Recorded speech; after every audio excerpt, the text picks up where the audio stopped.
quiero llevarle a Romanos. Hay que cuidarse mucho, hermanos.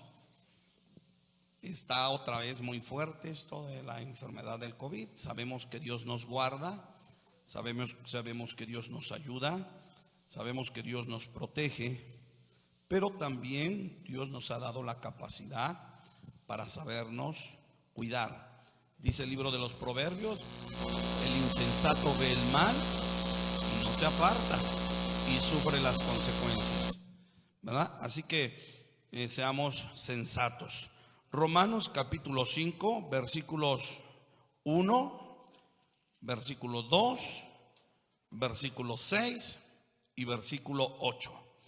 Dice la palabra del Señor: justificados pues por la fe, tenemos paz para con Dios por medio de nuestro Señor Jesucristo. 2, por quien también tenemos entrada por la fe a esta gracia en la cual estamos firmes y nos gloriamos en la esperanza de la gloria de Dios. Versículo 6, porque Cristo, cuando aún éramos débiles, a su tiempo murió por los impíos.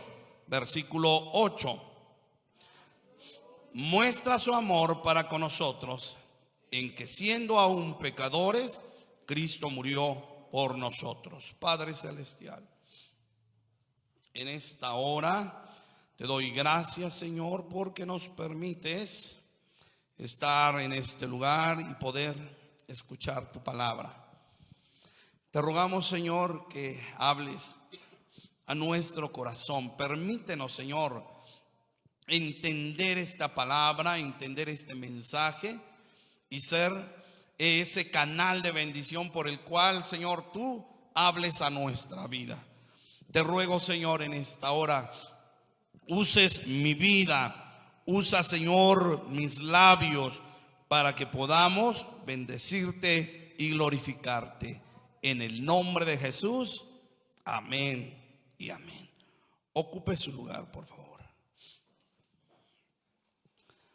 Quiero hablar en breve sobre 3 significados de la gracia de Dios. ¿Cómo dije, iglesia? 3 significados de la gracia, pero a ver, como si hubiéramos comido. ¿Cómo dije? 3 significados de la gracia de Dios. ¿Y por qué le comento esto? Bueno, por la simple y sencilla razón de que en mucho tiempo, desde hace mucho tiempo, iglesia, se nos ha cuestionado sobre qué es la gracia. Muchas de las veces escuchamos esa palabra, la gracia de Dios, la gracia de Dios. Pero ¿qué es la gracia? ¿Cómo podemos entender el significado de esa palabra gracia? Alguien podrá darle cualquier otro significado y siempre y cuando esté en la Biblia es válido, es bueno, es loable. Pero de una manera técnica, de una manera práctica, podemos decir, amados hermanos, que la gracia de nuestro Señor Jesucristo la podemos entender en 3 formas. Número 1, la gracia significa que Jesús murió por nosotros. ¿Qué es la gracia de Dios? ¿Alguien me puede ayudar? ¿Qué es la gracia de Dios? La gracia de Dios significa que Jesús murió por nosotros. Eso es lo que significa la palabra gracia. Es que si nos ponemos ahí a leer que de la teología y que del español y del inglés y todo ese tipo de cosas, hermanos, si nos ponemos a explicar de esa manera, créame que nunca lo entenderíamos. La palabra de Dios es tan sencilla de entender, es tan simple de comprender, pero a veces nosotros, los ministros, los obreros, nos hemos encargado, escúcheme bien, de complicar la gracia, la Biblia.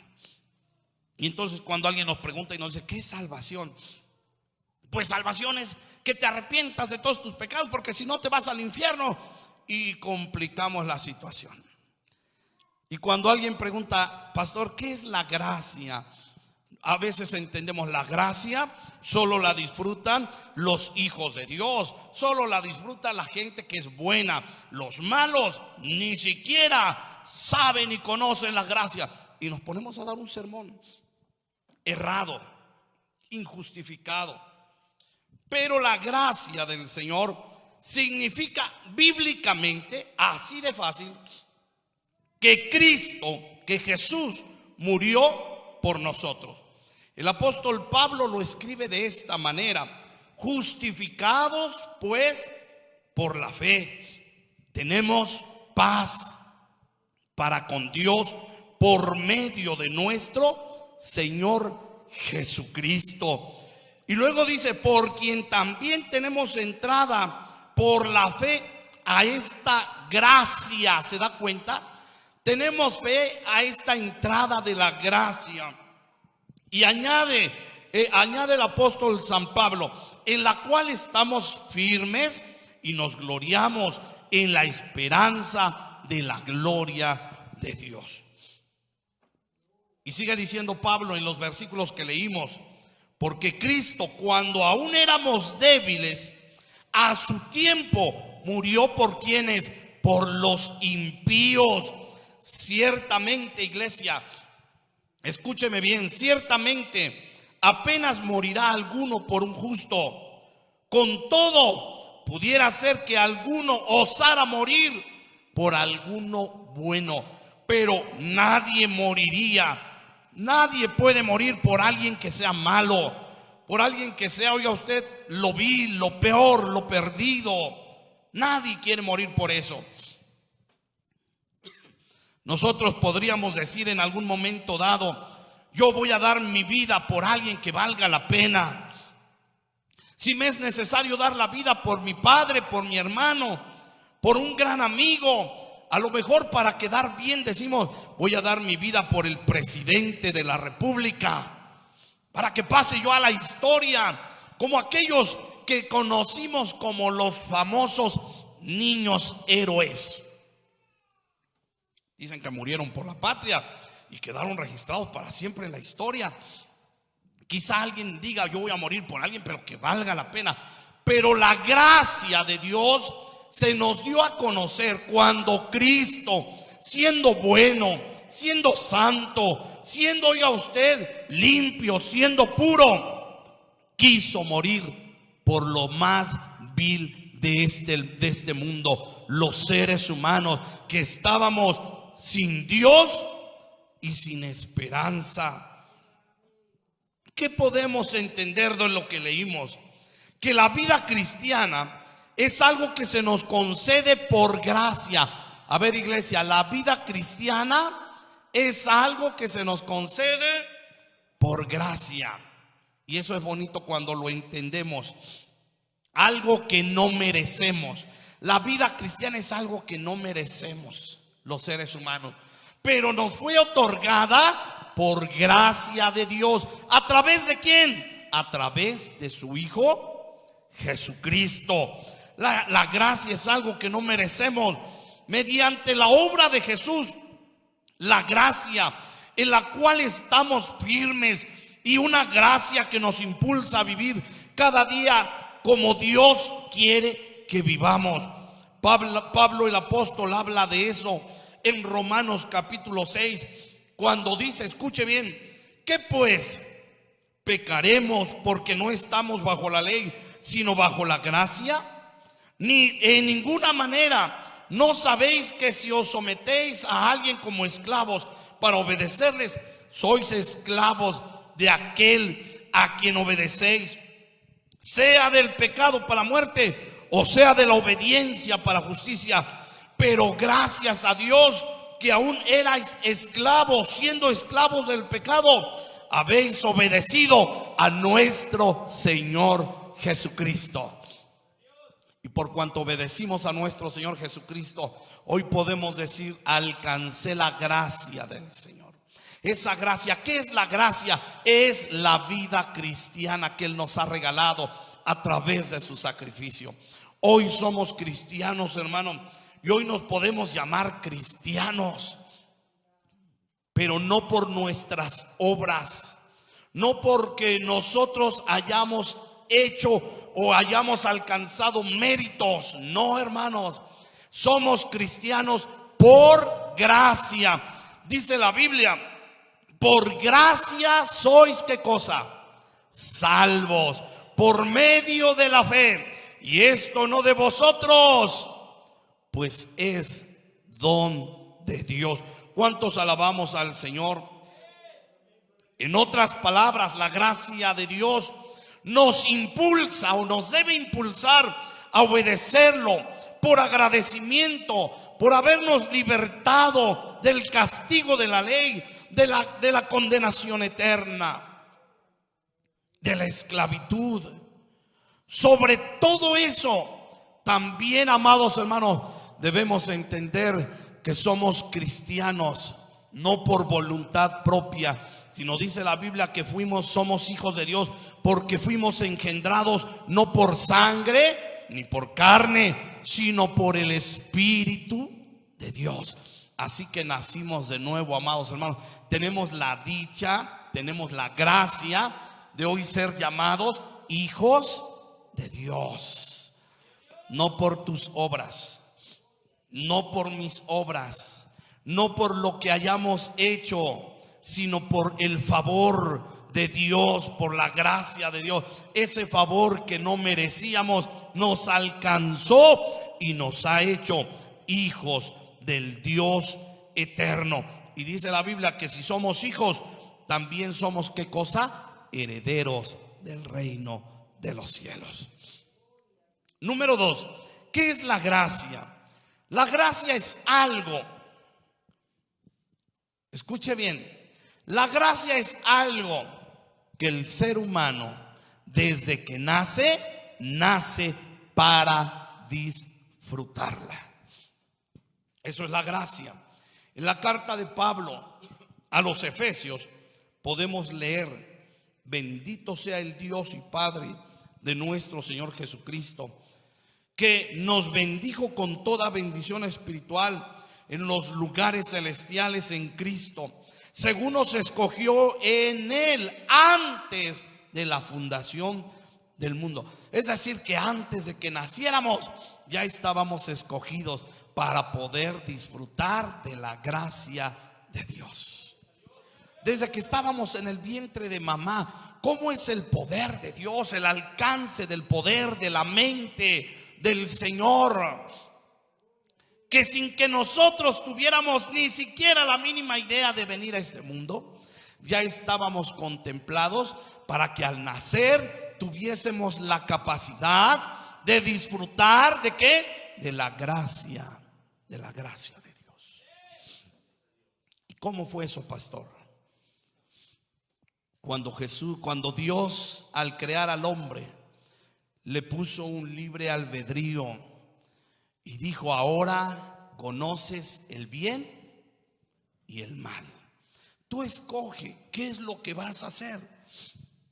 Puedes vivir perdidamente, sí, pero también te he capacitado para que vivas una vida cristiana. Así que el hermano, la hermana que dice: es que eso de ser cristiano es difícil. Es cierto, tiene toda la razón. Ser cristiano no es nada fácil. ¿No es así, iglesia? ¿O es fácil ser cristiano? Oiga, cuesta. Ser cristiano no es nada fácil. Pero tampoco es algo imposible. Ser cristiano es difícil. ¿Por qué dice eso, hermano? ¿Por qué lo dice? Porque el Señor Jesús lo dijo: el que quiera venir en pos de mí, niéguese a sí mismo. Y eso de negarse a sí mismo, amados hermanos, cómo batallamos, cómo nos cuesta negarnos a nosotros mismos. Y si no, preguntémosle a la sociedad. Preguntémosle a la sociedad, preguntémosle a la dama, al caballero que ha querido vivir una vida cristiana, si no se le ha hecho difícil. Ha sido difícil el ser cristiano. Por algo Jesús dijo que el que quiera ir en pos de él, niéguese a sí mismo, tome su cruz. No dijo el que quiera ser cristiano tome su lecho de rosas y le va a ir bien y va a disfrutar y puro jajaja y puro jijiji y no, hombre, va a ser una vida de pura pachanga.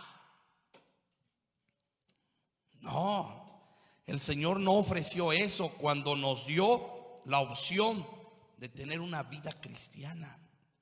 El Señor dijo: ¿quieres ser mi hijo? Toma tu cruz. Toma tu cruz y sígueme.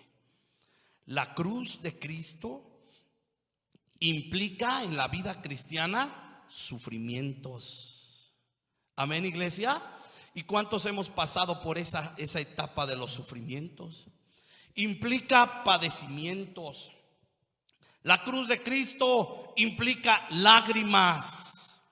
La cruz de Cristo implica burlas, calumnias, desprecio. Oiga, ¿a cuántos por ser cristianos el mundo los desprecia? Y no nada más el mundo, la familia.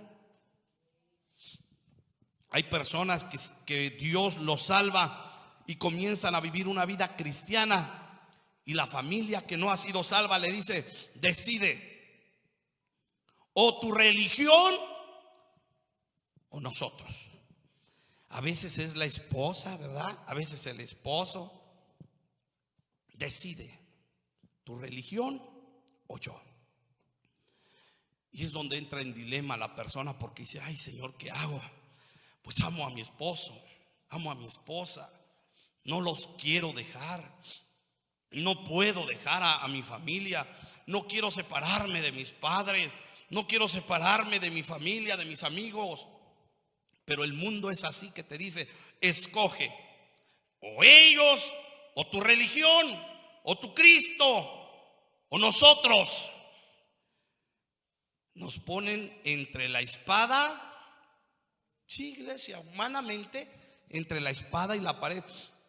Porque no es fácil decirle a papá y a mamá, ¿verdad? Decirles: pues ahí quédense con su casa, yo ya me voy a ir a gozar con mi Señor. No, cuesta. Ay, oiga usted, cuando a veces vienen las calumnias, las burlas, las indirectas, aguas que ahí va el santo, ahí va la hermanita. Quítate, hija, que va a pasar la hermanita. Ya no le den de esto, ya no le enseñen aquello. Ya es santo, ya no le den. Oiga, a veces la persona tiene que aguantar tanto. Eso implica la cruz de Cristo. Así que si alguien ha vivido por esto, hermano, y ha aguantado, dicen los chavos, ha aguantado vara. Aguante. Ay, pastor, ¿usted por qué no lo vive? Pues quizá no he vivido eso, pero me ha tocado vivir otras cosas también, que a veces también diría yo, no quisiera que lo viva la iglesia. Me ha tocado vivir casos también difíciles que me han hecho llorar, que me han hecho a veces no dudar del poder de Dios. Pero a veces, como humano, mi mente, el diablo trabaja en mi mente, y a veces me dice: ya ves, y eso que eres evangélico, y eso que eres hijo de Dios, y eso que eres ministro, y ya ves cómo te fue, y ya ves cómo te va, y ya ves lo que va a pasar, y ya ves lo que pasó contigo, ya ves lo que pasó con los tuyos. El diablo trabaja. Pero estamos aquí, iglesia, estamos aquí. El día de hoy estamos aquí porque hemos decidido tomar la cruz de Cristo. Por eso a veces cantamos: a través del mundo cruel, mi deber es servirle. En las pruebas y el dolor, mi deber es servirle. Y luego que dice: aunque ruja tempestad, mi deber es servirle. Y añade el himnólogo: mi vida entera consagro al Señor. Tomo mi cruz y sigo a Jesucristo. Voy a sufrir, voy a llorar. Y lo hemos vivido, hermano. No es necesario que yo le explique. Yo estoy seguro que si a alguien ahorita le pregunto, hermano, ¿ha sentido lo que pesa la cruz de Cristo? Va a decir, sí, hermano, pesa mucho, pesa muchísimo. El Señor mismo, dentro de su humanidad, llevando la cruz, ya todo herido, golpeado, camino al Gólgota.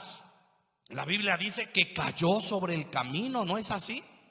Oiga, la cruz era tan pesada que cayó.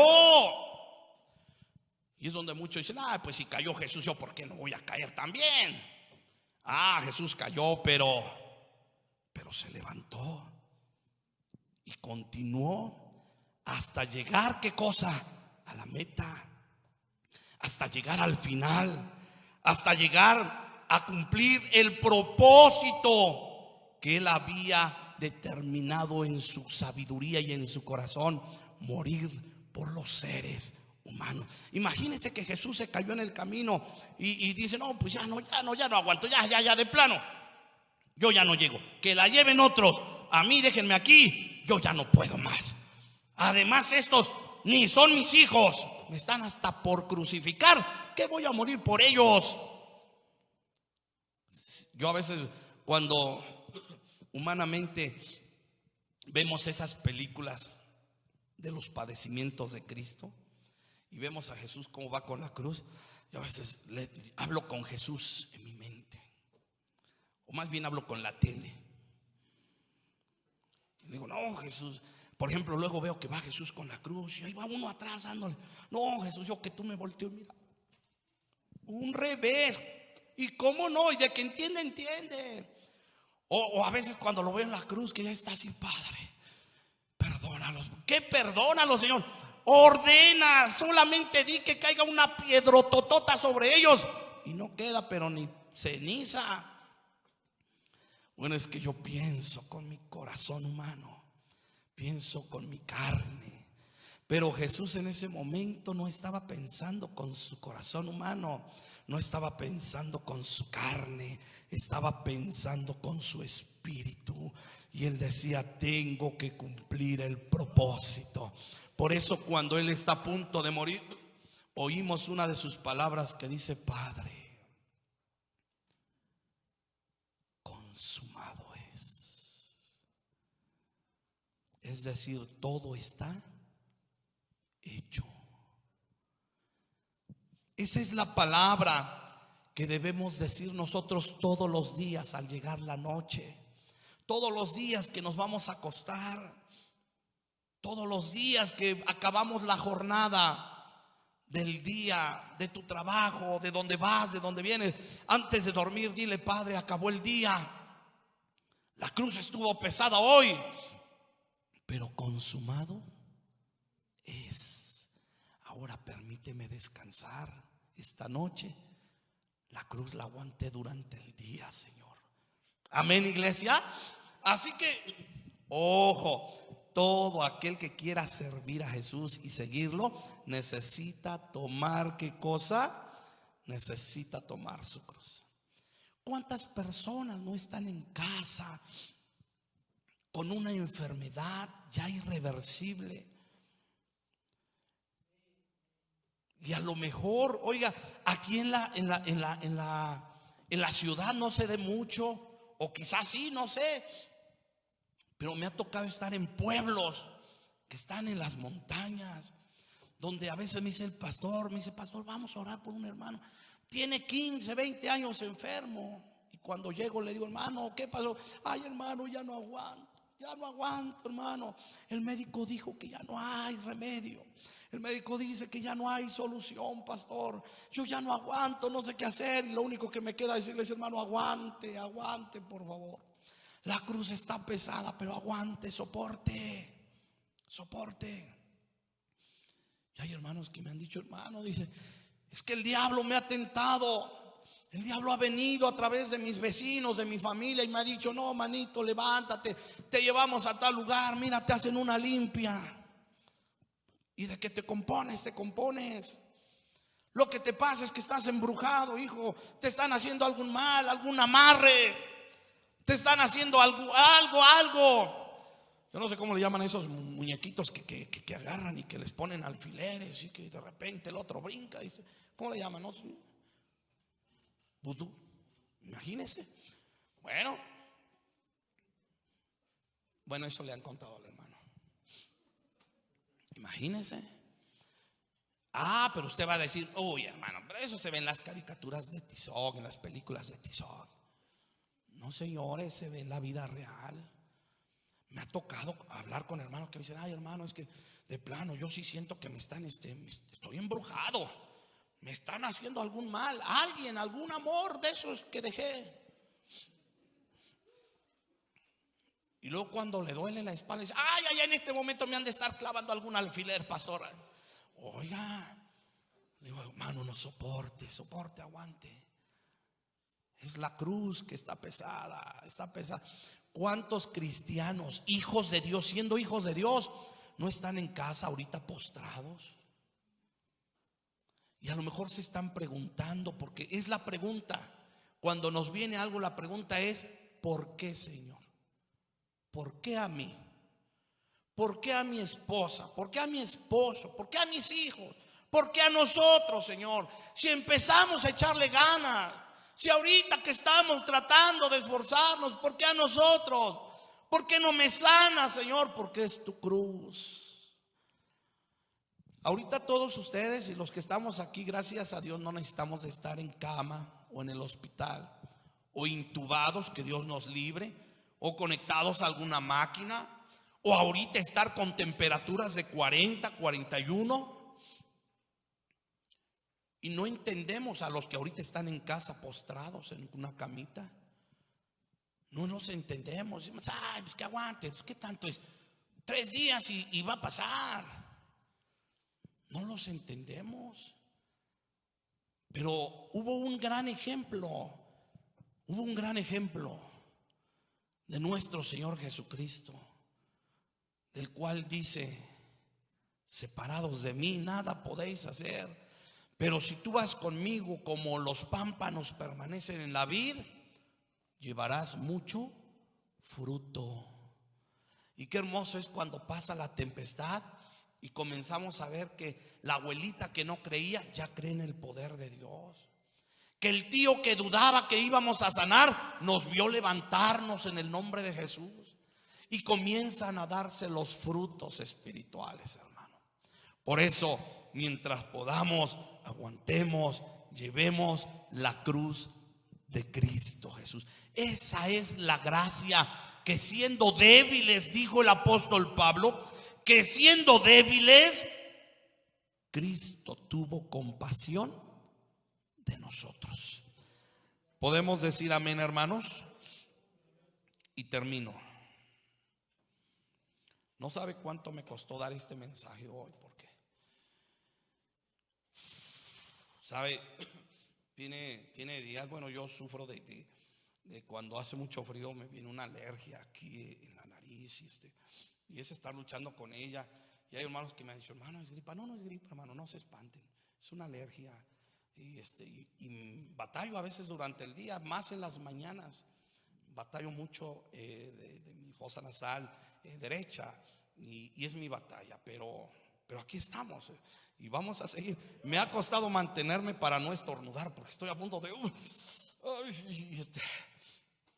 que Dios nos ayude. Bueno, estoy por terminar y eso me complace. La gracia de Dios significa también que Él nos ha hecho nacer de nuevo, a ver los nuevos en Cristo Jesús. ¿Pueden decir amén? Sí, porque dijo el apóstol Pablo, en otro tiempo estabais muertos, muertitos, fríos. Oye, ay, tremenda situación, estabais muertos. ¿Cómo muertos? Dice Pablo, en vuestros pecados. Por eso es que a veces no entendemos a la persona que está en el vicio. Ay, pero hijo, te está matando el alcohol. Mira cómo ya está seco. Mira nomás, las drogas ya te chuparon, ¿verdad? Y ahí está el otro todo. Y decimos, ¿pero qué no te das cuenta? La Biblia dice que está, ¿qué cosa? Muerto. Y un muerto no siente, no se da cuenta de lo que está pasando. Así que por más que luches y por más que le hagas ver y por más que le digas y por más que él está muerto en sus delitos, solo el poder de Dios lo puede levantar. Solo el poder de Dios le puede dar nueva vida. Por eso es que las personas que son adictas al alcohol, al tabaquismo, a la drogadicción, cuando he platicado con ellos en su tiempo que estuve yendo a las cárceles y algunas ocasiones, no estuve por complicaciones mías o algo así, en el Batán íbamos a visitar también a los enfermos del Batán. Y en el Batán me di cuenta que hay personas que no estaban mal de la cabeza, sino que las drogas lo atraparon. Y que en determinado momento había personas que estaban siendo atormentadas por Satanás. Cuando usted platica con un preso o en un centro de rehabilitación que son de drogadicción, ¿verdad?, del alcoholismo, y usted les dice, échale ganas, levántate. Y ellos le dicen, no puedo, yo quisiera levantarme. Por cierto, saludamos a todos los que ven estos cultos, estas predicaciones en las cárceles, de donde se nos ha hecho notar que se les transmite a los presos nuestro culto. Puedo decirlo con mucho gusto y con mucha humildad, de la iglesia Ebenezer. Amén. Así que, amados hermanos, esas personas me han dicho, pastor, no puedo salir, ayúdeme. Ya tengo 3 meses, 4 meses, voy para el año y no puedo. Y cuando salen peor. Y me dicen, pastor, ¿por qué? Porque te hace falta conocer la gracia de Dios. Dale oportunidad a Dios. Y hay presos o enfermos que me han dicho, ¿y cómo es eso, pastor? Mira, dobla tus rodillitas y de todo corazón dile, Señor, no te pido ahorita que me hagas tu hijo porque no sé ni qué es eso. Tú no le pidas a Dios complicaciones. Tú solamente abre tu corazón y dile, Señor, quiero que entres a mi corazón y rompas mis cadenas. Y he tenido la bendición de platicar con algunos que ya llevan meses o años y me han dicho, pastor, desde que entregué mi vida a Jesús, mi vida cambió. He vuelto a unirme a mi familia, a mis hijos. Me los habían quitado. Me habían quitado a mi esposa, a mis suegros, se la llevaron a mis hijos. Ahora vivo con ellos feliz otra vez. Y me han dicho todo por abrir mi corazón y dejar que Cristo entre a mi vida. Amigo que me estás escuchando en alguna prisión, en algún hospital, en algún lugar, y sientes que no puedes con tu vicio, con tu problema, con lo que te ha encadenado por años, no lo vas a lograr ni con terapias, ni con psicología, ni con medicamentos, ni con inyecciones, ni con más drogas. Dicen que droga no te va a ayudar, la droga no te ayuda. No quieras corregir la droga con droga, no, señor. Si quieres experimentar la libertad y quieres recuperar tu vida y quieres recuperar a tu familia y quieres recuperar a tus hijos y quieres recuperar lo que perdiste, porque muchos perdieron sus carros, sus casas, su dinero, perdieron todo por el vicio. Si quieres recuperar todo, necesitas abrir tu corazón. No le digas a Dios, quiero ser evangélico, quiero ser cristiano, quiero ir a la iglesia X. No, solamente dile, Señor, entra a mi vida, toma el control de ella, rompe mis cadenas. Quiero ser libre. Y el Señor lo hará. Porque dice la Biblia que Él está a la puerta tocando. Dice Apocalipsis, he aquí yo estoy a la puerta y llamo. Si alguno oyere mi voz, entraré a él, cenaré con él y él conmigo. ¿Y qué pasó cuando Jesús entró a comer con Zaqueo? Afuera la gente murmuraba, ¿verdad? Entró a comer a casa ¿de quién? De un pecador. Yo me imagino que la gente murmuraba, mira, que es que Jesús muy santo y entró a comer con ese pecador, con ese ratero, con ese ladrón, con ese defraudador, con ese estafador. Pero Jesús no entró a charlar y a reír con él. Jesús entró para decirle: Zaqueo, hoy he venido a tu casa para decirte algo. Hoy ha venido la salvación a tu casa. Solo el poder de Dios. Hay un himno que dice así, ¿verdad? Solo el poder de Dios. No busques en otro lugar, hermano, amigo, joven, papá, mamá, que estás lidiando con tus hijos porque no pueden salir del vicio, y que me has dicho: estoy cansado ya no aguanto la vida de mis hijos. Hermanos que me han dicho: pastor, aún a mis hijos cuando llegan borrachos y drogadictos les doy una trilla, les pego, los golpeo. Déjame decirte que no pasa nada. Al contrario, el diablo se ríe, porque lo que quiere es que tú destruyas a tu hijo de esa manera. Pastor, estoy cansado de hablar con mis hijos. Ya no hables tú, deja que Dios hable a su corazón. ¿Cómo, pastor? ¿Cómo puedo ponerlo en las manos de Dios? ¿Qué es poner en las manos de Dios a alguien? Hazte cargo de él, Señor. Yo ya no puedo. ¿Cómo puedo poner a alguien en las manos de Dios? Preséntale a Dios la necesidad de él. Preséntale la necesidad, la petición, a través de la oración, a través del ayuno. Y tú estarás poniendo la mano de ese ser querido, de ese amigo, de ese familiar, en las manos más seguras, las manos del Señor. La gracia de Dios, que sobrepasa todo entendimiento, guarde vuestros corazones. Solo el poder de Dios puede cambiar tu ser. La prueba yo te doy. Él me ha cambiado a mí. ¿No ves que soy feliz? ¿Cómo? Sirviéndole al Señor. Nueva criatura soy. Nueva soy. Otra vez. Solo el poder de Dios puede cambiar tu ser. La prueba yo te doy.